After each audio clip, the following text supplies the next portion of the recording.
Bonjour YouTube et bienvenue sur ma chaîne. Alors aujourd'hui on va parler un petit peu des conserves. Ça va être une vidéo en deux parties. Donc la première, je vais vous donner mon point de vue sur les conserves. Je vais vous détailler le matériel nécessaire pour en faire et dans la deuxième partie, je vais en faire. Donc tout d'abord je voudrais commencer par un petit distinguo entre la conserve industrielle et la conserve artisanale. Le principe est le même, mais au final c'est pas tout à fait pareil. Parce que, donc ça, cette conserve-là, la conserve industrielle, tout le monde en achète, on est d'accord, on en achète tous. Il y en a des bonnes, des moins bonnes, ça c'est une affaire de goût. Donc, l'inconvénient principal de ces conserves, l'avantage on le connaît tous, enfin, les avantages on les connaît, l'inconvénient principal de ces conserves, c'est qu'en cas de problème de niveau 2, une fois que vous avez mangé votre stock et que Carrefour n'est toujours pas réouvert, vous ne pouvez pas réapprovisionner votre stock. Voilà. La conserve, une fois qu'elle est mangée, c'est fini, c'est jeté, c'est fini, on oublie. Donc, pour un problème de niveau 1, c'est-à-dire de plus ou moins courte période, donc que ce soit tremblement de terre, que ce soit, je sais pas moi, une grosse tempête, une inondation, ce que vous voulez, même une grève générale des transports, on l'a déjà vu avec les opérations escargot, vous ne pouvez pas vous réapprovisionner chez Carrefour ou Auchan ou ce que vous voulez, parce que eux-mêmes ne sont pas réapprovisionnés. Donc vous mangez votre stock que vous avez à la maison. Lorsque le problème est rétabli, vous refaites votre stock, il n'y a pas de problème. Donc en ça, c'est génial. Par contre, pour un problème de plus longue durée, et ça peut être mille et une choses, une fois que vous avez mangé votre stock, si Carrefour est toujours pas réouvert, comme je l'ai dit, vous ne pouvez pas vous réapprovisionner. Par contre, les conserves là, lorsque vous avez une production alimentaire, bien sûr, il faut une production alimentaire, sinon ça sert à rien, vous mettez en conserve, et cette conserve là, l'année prochaine, peut être réutilisée. Donc je vais passer en détail tout le matériel qu'il faut. Donc voilà, ça c'est une petite précision que je tenais quand même à faire. C'est mon point de vue toujours, mais je trouve que même lorsqu'on a une production alimentaire, on ne pense pas assez aux conserves, à faire soi-même ces conserves. Franchement, ça c'est quelque chose de durable lorsque vous faites vous-même vos conserves et de pouvoir continuer à produire de la nourriture et surtout de pouvoir continuer à la conserver malgré que Carrefour ne vous vende plus ces conserves-là, ça n'a pas de prix. Ça n'a pas de prix. Donc, on va distinguer deux types de conserves principalement, artisanales. Vous avez la conserve avec un joint. Avec un joint, c'est le parfait. Donc ça, vous les connaissez tous. Hein, c'est les terrines. Voilà, bon, ça c'est les bonnes vieilles conserves. Et moi, c'est le système que je préfère. Donc le joint est changeable.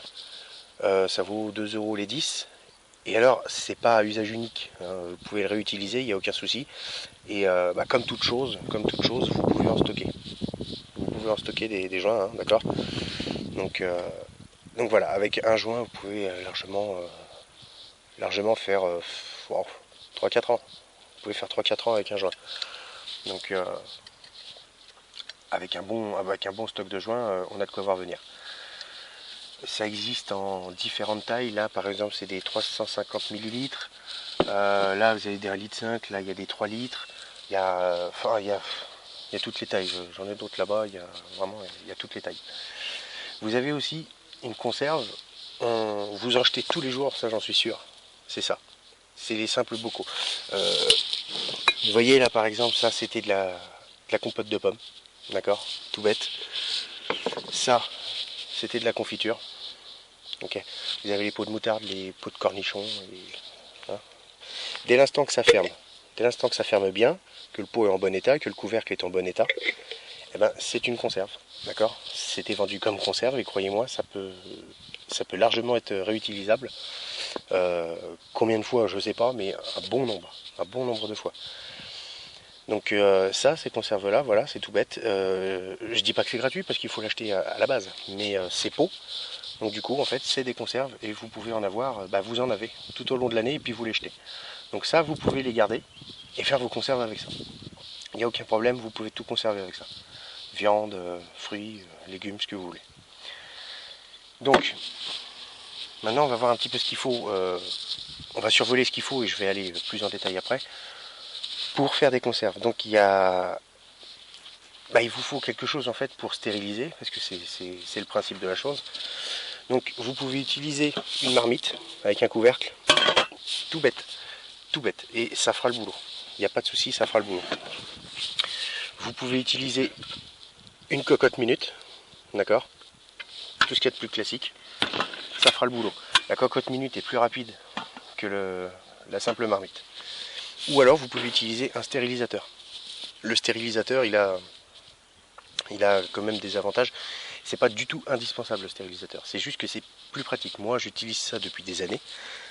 J'utilise le stérilisateur depuis des années, mais juste pour son côté pratique, en fait. Parce que ça a été conçu pour, donc c'est étudié. Il y a des petits trucs. Donc je vais vous montrer ça. Je vais vous montrer ça en gros plan. Et vous allez voir, c'est pas bien compliqué. Hein. Donc on va voir ça.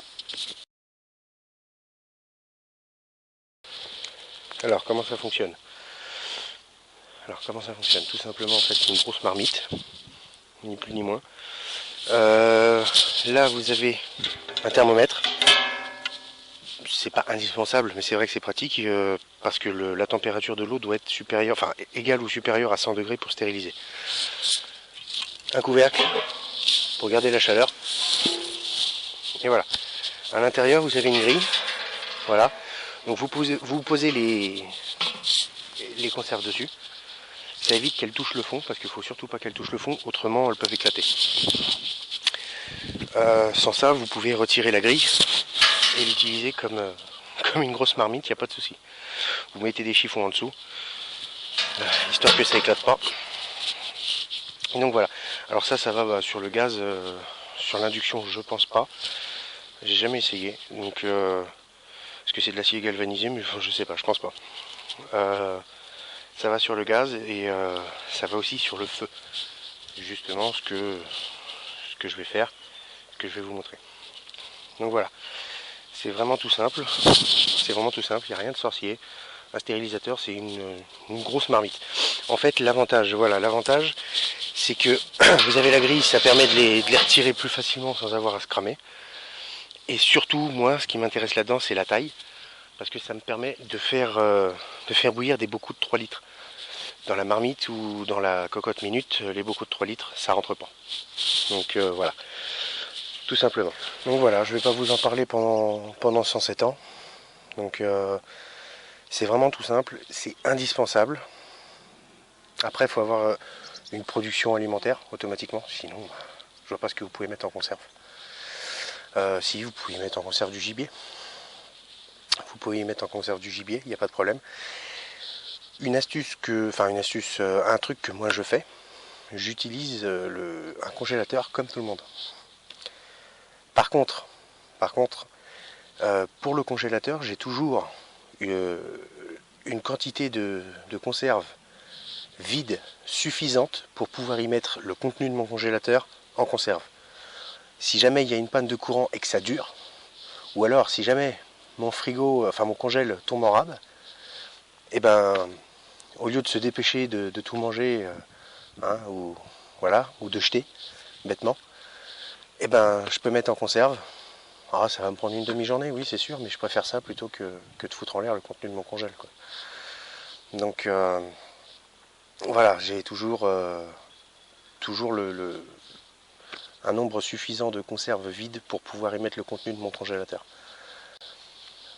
Parce que comme par hasard, quand ça tombe en panne ou qu'il y a une grosse coupure de courant qui dure, c'est toujours quand on revient de course, évidemment. Sinon c'est pas drôle. Vous voyez quel type de conserve il faut, quel type de conserve il existe, et puis vous savez aussi maintenant que vous en achetez tous les jours, des conserves qui sont largement utilisables pour conserver de la viande, du poisson, des légumes, des fruits. D'accord? Donc voilà. Les pots là, c'est vrai que c'est pas donné. Ça vaut une vingtaine d'euros les 3 en 3 litres. Ouais, à peu près, ouais. Enfin, vous regardez, de toute façon, sur internet, vous avez les prix. Les joints, vous pouvez en faire un stock vraiment important parce que ça vaut 2 euros les 10. Donc, il suffit d'en acheter une dizaine tous les mois. Donc 2 euros tous les mois, c'est pas énorme. à la fin de l'année, vous vous retrouvez avec 120 joints. D'accord? Sachant que c'est réutilisable. Donc voilà, maintenant vous savez à peu près tout sur la conserve. J'ai écrit un article aussi là-dessus sur le blog, donc si vous voulez jeter un oeil. Je trouvais que c'était important d'en parler aussi parce qu'on parle beaucoup de chasse hein, dans le survivalisme, le bushcraft et tout ça. Faut savoir qu'un sanglier, même si vous avez bon appétit, vous ne le mangerez pas avant que la viande est tournée. Donc il faut quand même des moyens de conservation. Le moyen le plus simple de conservation, par exemple, hein, c'est la conserve. J'en ai montré d'autres, mais le plus simple reste quand même la conserve. Bon, en espérant que ça vous ait plu. Si ça vous a plu, regardez la partie 2 et à de prochaines vidéos. Ciao.